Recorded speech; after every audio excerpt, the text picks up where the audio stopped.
Hello guys, welcome to my channel. Today we are going to discuss another important class of School of Psychology. तो इसमें हमने अपनी पिछली class में structuralism को डिस्कस किया था, जिसमें हमने स्टडी किया था कि जो हमारा माइंड है वो यानी कि जो इसमें माइंड के जो बेसिक एलिमेंट्स हैं उनको स्टडी किया जाता था, जैसे सेंसेशन, फीलिंग। इसको इंट्रोस्पेक्शन मेथड कहा जाता था, यानी अपने थॉट्स और फीलिंग्स को ऑब्जर्व करना। आज की क्लास में हम फंक्शनलिज्म को पढ़ेंगे, यानी कार्यात्मकतावाद। इसके की थिंकर हैं विलियम जेम्स, जो कि एक अमेरिकी मनोवैज्ञानिक है। इसमें मानसिक प्रक्रियाओं की बजाय उनके कार्यों पर ध्यान केंद्रित किया जाता है। जैसे कि पिछली क्लास में हमने स्ट्रक्चरलिज्म डिस्कस किया था, जिसमें कि सेंसेशन और फीलिंग्स माइंड की उनका अवलोकन किया जाता था, लेकिन इसमें हमारा जो माइंड काम कैसे करता है उस पर ध्यान केंद्रित किया गया है। इसके विकास में John Dewey, James R Angell और ई.एल. Thorndike, R.F.. वुडवर्थ ने भी महत्वपूर्ण भूमिका निभाई है। जो प्रिंसिपल ऑफ साइकोलॉजी एक बुक है विलियम जेम्स की, इसमें भी फंक्शनलिज्म के बारे में बात की गई है। इसका एक महत्वपूर्ण कॉन्सेप्ट है रिफ्लेक्स ऑफ आर्क कॉन्सेप्ट, जो कि जॉन डीवी ने 1896 में दिया था। तो अपनी जो एक बुक है the reflex of arc concept in psychology में, इसमें ये बताया गया कि स्टिमुलस और रिस्पॉन्स दो अलग अलग भाग नहीं है, बल्कि ये एक एकीकृत सतत और चक्रीय प्रक्रिया है। जैसे कि हम अपना हाथ अगर आग के सामने करेंगे तो हमारा हाथ जलेगा, तो हम सडन अपने हाथ को हटा लेते हैं, तो यानी कि एक्शन के अगेंस्ट जो रिएक्शन है वो साथ ही आता है। तो इसमें इस चीज़ को स्टडी किया गया है।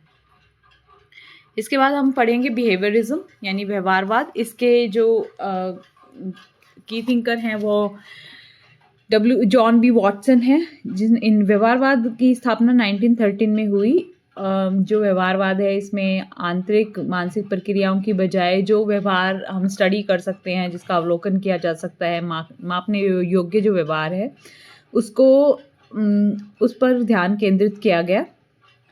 और व्यवहारवाद मानता है कि जो हमारा एनवायरनमेंट है वो हमारे व्यवहार को आकार देने में एक बहुत ही महत्वपूर्ण भूमिका निभाता है। जो व्यवहारवाद है इसके अन्य समर्थक गुथरी, क्लार्क, हल, स्किनर और पावलोव हैं। इसके बाद हम पढ़ेंगे गेस्टाल्ट साइकोलॉजी के बारे में। इसके की थिंकर हैं मैक्स वर्दिमर। इसकी स्थापना 1912 में हुई थी और इसके जो सहयोगी हैं वो कोफका और कॉलर हैं। तो इसमें बताया गया है कि जो the whole is the greater than the sum of its part, यानी कि इसमें हम चीज़ों को यानी किसी भी समस्या है उसको पूरा का पूरा देखते हैं, ना कि उस समस्या को तोड़ तोड़ कर। तो गेस्टाल्ट है, ये एक जर्मन भाषा का शब्द है जिसका अर्थ है समग्र रूप। तो गेस्टाल्टवाद में हम चीज़ों को एज अ होल समझते हैं। और गेस्टाल्ट साइकोलॉजी में ये भी बताया गया है कि जो सीखना है वो अंतर्दृष्टि होता है, यानी इनसाइट लर्निंग होती है, यानी कि हम अपने आप से किसी चीज़ से प्रेरणा लेकर उस चीज़ को सीखते हैं। जैसे कि कॉलर का एक फेमस जो सिद्धांत है वो है जो उसने जो चिंपैंजी है सुल्तान उस पर किया था, यानी कि जिसको हम इनसाइट लर्निंग थ्योरी भी कहते हैं, यानी कि समस्या को समझकर उसने तुरंत ही उसका समाधान किया कि एक जो चिंपैंजी है उसको एक पिंजरे में बंद किया गया, वहाँ पर एक स्टूल रख दिया गया, ऊपर केला को लटका दिया गया, एक डंडा भी वहाँ पर रख दिया गया। अब चिंपैंजी है, पहले स्टूल पर चढ़ता है, फिर वो केला को तोड़ने की कोशिश करता है, लेकिन उसके हाथ नहीं आती है। फिर वो इधर उधर घूमता है और देखता है कि एक डंडा वहाँ पर रखा हुआ है, और उस केला से उस डंडे से वो केला तोड़कर खा लेता है। तो इस तरह से तो इसके कुछ की प्रिंसिपल है, यानी कि लॉ ऑफ प्रेग्नेंस, सरलता का नियम, लॉ ऑफ प्रॉक्सिमिटी, निकटता का नियम, लॉ ऑफ सिमिलैरिटी, समानता का नियम, और law of closeness, law of closure यानी पूर्णता का नियम। तो अब जो लॉ ऑफ प्रेग्नेंस है, सरलता का नियम, इसमें ये बताया गया है कि जो हमारा माइंड है वो सिंपल इस चीज़ों को ज़्यादा जल्दी समझता है। लॉ ऑफ प्रॉक्सिमिटी में ये बताया गया है कि जो चीज़ पास पास होती है, हमारा माइंड है उसको एक ग्रुप मान लेता है। जैसे कि पेरेंट्स हैं, उनके पास भी एक बच्चा खड़ा है, दूसरे पेरेंट्स हैं, उनके पास एक दूसरा बच्चा खड़ा है, तो हम ये समझ जाते हैं देख कर कि ये जो बच्चा है इन्हीं पेरेंट्स का होगा, इस तरह से।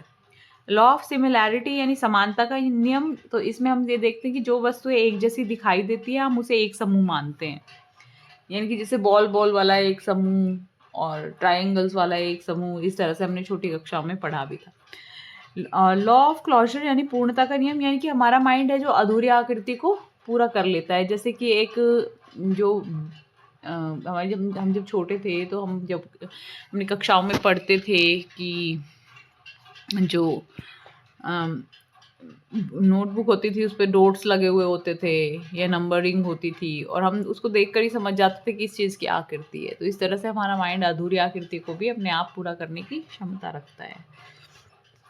इसके बाद आता है मनोविश्लेषणवाद, जो कि एक सिगमंड फ्रॉइड का एक फेमस कॉन्सेप्ट है।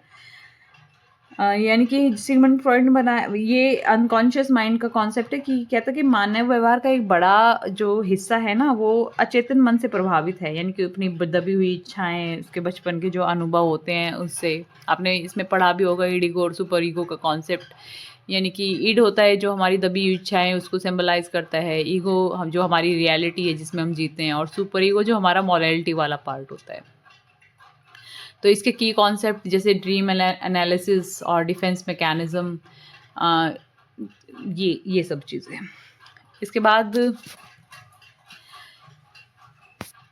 हम पढ़ते हैं ह्यूमनिज्म यानी मानवतावाद वाला कॉन्सेप्ट, जो अब्राहम मैस्लो द्वारा दिया गया।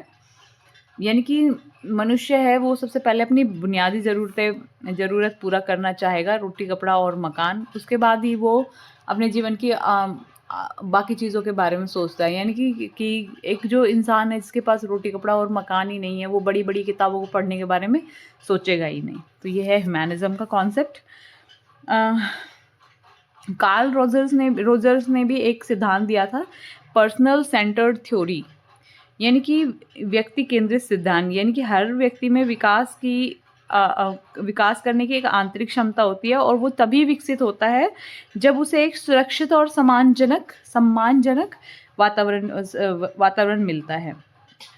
उसका एक कॉन्सेप्ट है सेल्फ कॉन्सेप्ट, यानी व्यक्ति अपने बारे में जो सोचता है, I can do it, I am not capable, यही उसका सेल्फ कॉन्सेप्ट है। यानी कि वो अपने बारे में जो कुछ भी सोचता है वही उसका सेल्फ कॉन्सेप्ट है। अब जो सेल्फ कॉन्सेप्ट है वो तीन प्रकार से होते हैं। यानी कि रियल सेल्फ, एक तो जो इंसान रियलिटी में होता है, एक आइडियल सेल्फ, एक जिससे वो प्रभावित होता है, और एक परसीव्ड सेल्फ यानी जो वो अपने आप को दिखाता है।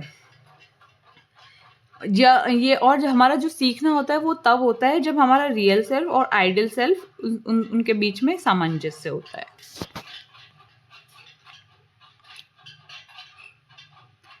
इसके बाद आता है कॉग्निटिव साइकोलॉजी यानी संज्ञानात्मक मनोविज्ञान। तो संज्ञानात्मक मनोविज्ञान का कॉन्सेप्ट जीन पियाजे ने दिया। यानी संज्ञान क्या होता है कि जैसे जो नोइंग होती है, हमारी जो नोइंग होती है, थिंकिंग होती है, अंडरस्टैंडिंग होती है, हमारी जो प्रॉब्लम सॉल्विंग मेमोरी होती है, उसको हम हमारा कॉग्निटिव बोलते हैं।